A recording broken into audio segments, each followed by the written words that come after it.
Glória a Deus. Voltando para o tema, Salmo 23:4. Eu como um pastor, ele como meu pastor, eu como ovelha dele. A luta vem, a guerra vem, o inferno inteiro se levanta, mas a vitória chega na hora certa. Amém? É isso que Davi está tentando avisar. O Paulo diz, o viver é Cristo, morrer é ganho. Filipenses 1:21. O que ele está tentando avisar? Para o ímpio, ele não quer nunca que o outro morra. Para o cristão, ele sabe que a morte do cristão é para ganhar. Porque o cristão verdadeiro, ele trabalhou, ele foi servo, ele serviu, ele foi útil. Isso vai trazer recompensas. Por isso que ele está dizendo, o viver é Cristo e morrer é ganho. Em outras traduções é lucro, porque eu vou ganhar muito depois da morte. Minha recompensa é lá, não é aqui. O galardão está preparado para mim lá. Então aqui o viver quer dizer, ele vivia para Cristo, com Cristo, fazia a obra de Cristo, não estava se embaraçando com o negócio dessa vida, de cuidar só da sua vida humana, todo dia. Eu tenho que ter dinheiro, é só para mim, é o dia inteiro. E a obra que Deus entregou para mim, eu não cuido. De evangelizar os outros, ganhar alma. Não, tu está cuidando de quê? Na hora que o Satanás mandar uma bala perdida para ti, qual o livramento que tu vai ter se tu cuida só de ti? O Paulo diz, para mim o viver é Cristo, quer dizer, eu vivo para Cristo, eu vivo para a obra de Cristo, eu sou evangelista onde eu chego ou onde Deus me enviar. Essa é a minha vida, é isso que Paulo está tentando dizer. E a morte, ou melhor, se eu morrer nesse intervalo, vivendo como cristão, ou melhor, sendo uma ovelha, vai ter um ganho muito grande para mim.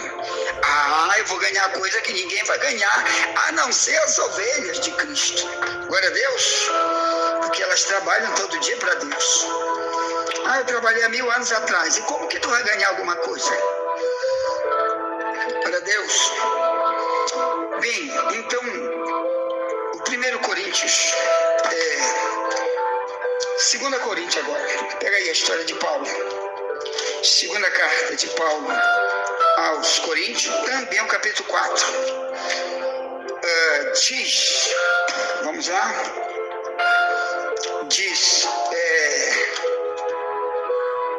ele diz assim, 2 Coríntios 3, 4, Segunda 2 Coríntios 4, verso 7 em diante, se lê assim: temos, porém, este tesouro em vaso de barro, para que a excelência do poder seja de Deus e não de nós. Em tudo somos atribulados, ao verso 8. Está dizendo, a tribulação deles lá não é igual do Brasil, não. Aqui no Brasil, tu pode pegar um beliscão, tu está passando uma tribulação. Ele diz, em tudo, verso 8, 2 Coríntios 4, em tudo somos atribulados, mas não angustiados, perplexos, mas não desanimados, perseguidos, mas não desamparados, abatidos, mas não destruídos. Verso 10, trazendo sempre por toda parte a mortificação do Senhor Jesus no nosso corpo, para que a vida de Jesus se manifeste também em nossos corpos. Verso 11, assim nós que vivemos estamos sempre entregues à morte. Olha o verso 11, vou repetir. E assim nós que vivemos, ele está falando dos cristãos daquela época, qualquer um quer ouvir igual ele que provocava o diabo com a pregação cristã e com a vida cristã na vida deles, e implantando essa vida de ovelha nos outros através dos seus ensinos, qualquer um, ele diz, e assim nós, verso 11, que vivemos, estamos sempre entregues à morte, por amor de Jesus, para que a vida de Jesus se manifeste também em nossa carne mortal, de maneira que em nós opera a morte, mas em vós a vida. Ponto. Então o que ele está tentando dizer? Que aí tem um propósito. Que toda essa perseguição tem um propósito. Qual? Que era nessa hora que ele se mostrava como cristão. Porque muita gente nessa hora diz: e para matar a tristeza, só mesa de bar, vou tomar todas, vou me embriagar e depois vou cair lá no chão bêbado. Então o cara lasca bala nele, ele morre bêbado. Quer dizer, o crente na carne ou o ímpio na hora das guerras, ele se desvia de Deus, não quer mais saber de Deus. O negócio está ruim para mim, eu vou para cachaça, para prostituição. Não, ele diz: é nessa hora que eu vou mostrar o meu cristianismo, na hora das minhas perseguições, que ele chama aí de mortificação. Por toda parte eu estou mostrando minha mortificação. Ou melhor, em toda parte eles estão vendo que o meu velho homem está morto. Estou mostrando isso. A hora que fulano se levanta para brigar comigo, para arrumar problema, eu perdoo. E eu quero continuar minha caminhada cristã em qualquer situação. Então ele diz, 2 Coríntios 4:11, e assim nós que vivemos estamos sempre entregues à morte, por amor de Jesus. Quer dizer, ele faz isso para mostrar para Deus: eu te amo, Deus. Por isso que eu suporto as lutas, as guerras. Você imaginou se o próprio Paulo, nas primeiras guerras dele, ou na metade da guerra, ele dissesse: não vou mais pregar, vou largar tudo isso, porque a guerra está muito grande, eles estão todos para me matar aí, Jesus. Se eu deixar eles me pegar, eles me matam. Eu vou botar na cadeia, e morra aí na cadeia, Paulo. Fica aí morto, na cadeia, prisão perpétua. Porque eles odiavam demais o cristianismo. Ou então já pegava ele publicamente, pedrada, lapada, como ele apanhou muitas vezes. E nós vamos já ler o texto daqui a pouco. E se ele parasse ali, irmão? Primeiro, a maioria das igrejas que foram fundadas por ele, que ele viajava para muitos países para fundar a igreja, a maioria não ia ser fundada. Ou melhor, aquelas almas não iam ser salvas. Muitas das cartas que temos na mão que ele escreveu não estariam na nossa mão. A Bíblia nessa parte estaria desfalcada, porque nessa parte da Bíblia tem muito ensino, muito alerta, muito conselho e muito testemunho cristão do próprio Paulo e daqueles que ouviam as mensagens de Paulo. Então, se ele desiste por causa das guerras, até a Bíblia não existia partes principais como cartas de Paulo, que ele escreve para as igrejas, onde mesmo na luta ele fundou as igrejas. Glória a Deus. Então, para que é isso? É para mostrar o cristianismo. Deus permite as guerras, lutas, para mostrar o cristianismo nessa hora. O Paulo diz em Romanos 5, no verso 3 em diante, diz: nos gloriamos nas tribulações, porque produz o quê? Ele diz: a tribulação produz a paciência produz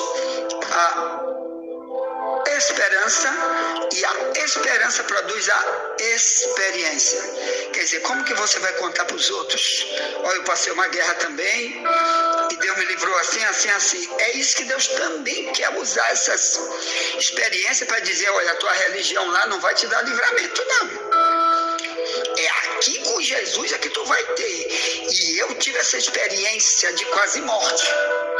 Por exemplo, eu vou te contar uma experiência minha que aconteceu sábado agora passado. Um dos grandes testes que aconteceram comigo de quase morte.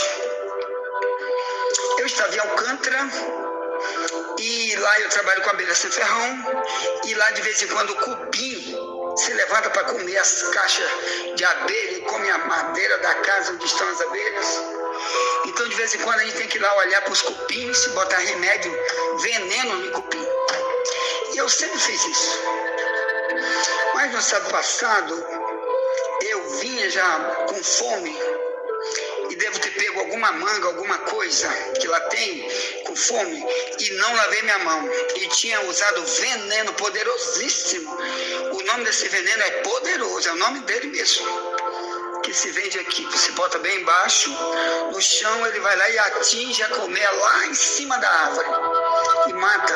Ou você bota aqui, ele mata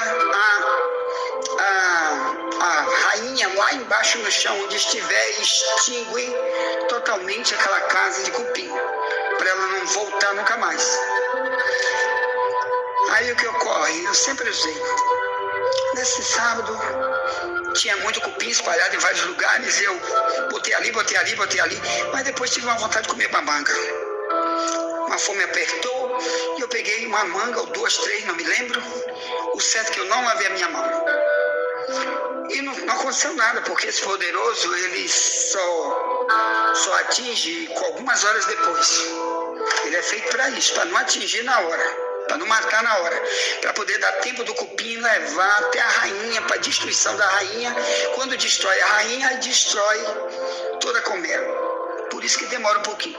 Então, uma cerca de 10 horas da manhã, mais ou menos, ou um pouco menos, eu comi uma manga com mão suja, de veneno.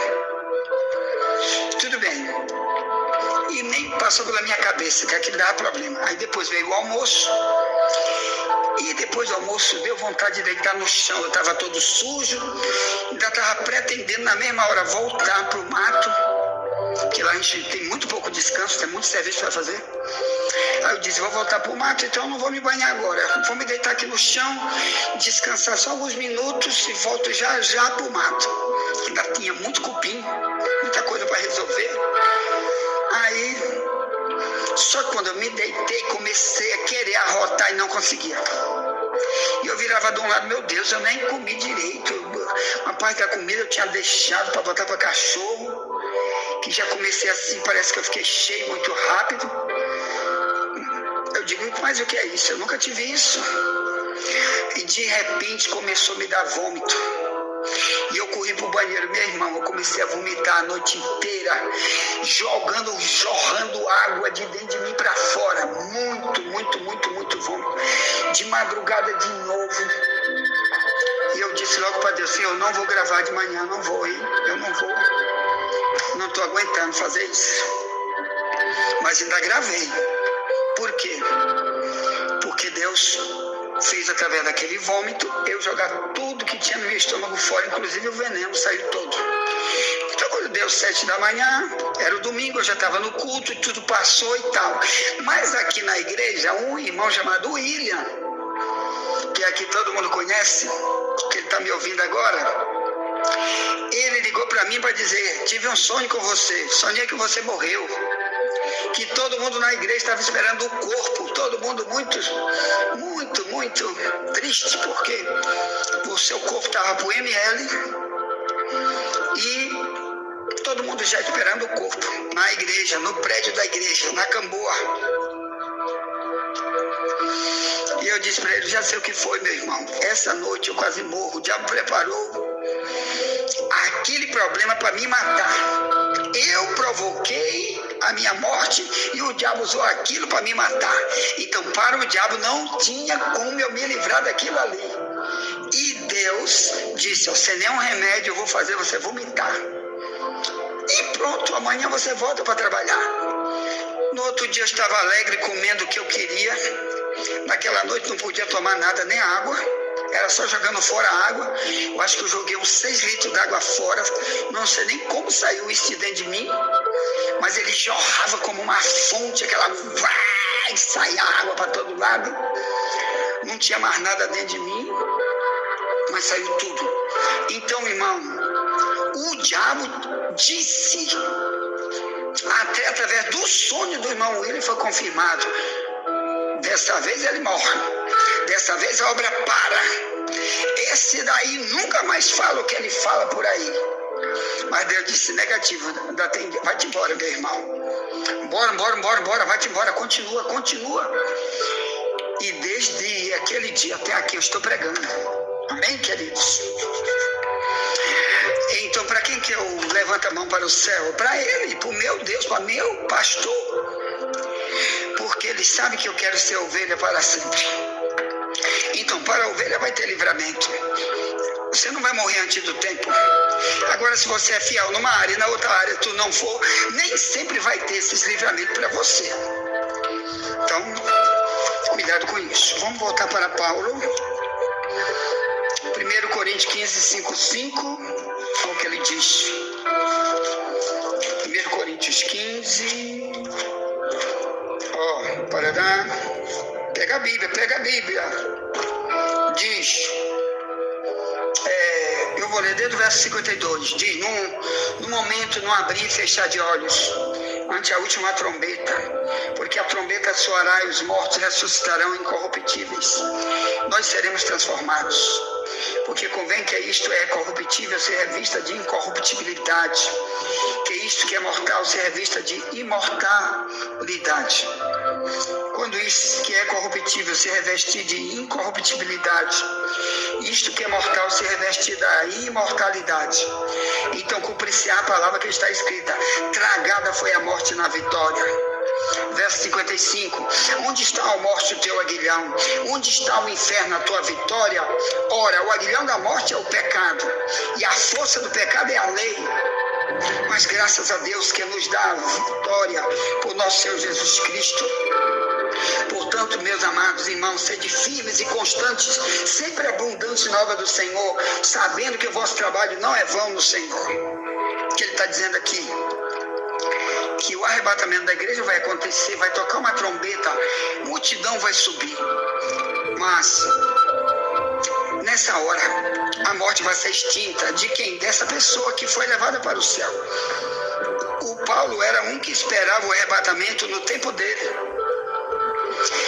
Há 2 meses atrás, Paulo já estava esperando o arrebatamento para ele e para qualquer ovelha daquela época. O arrebatamento é para as ovelhas.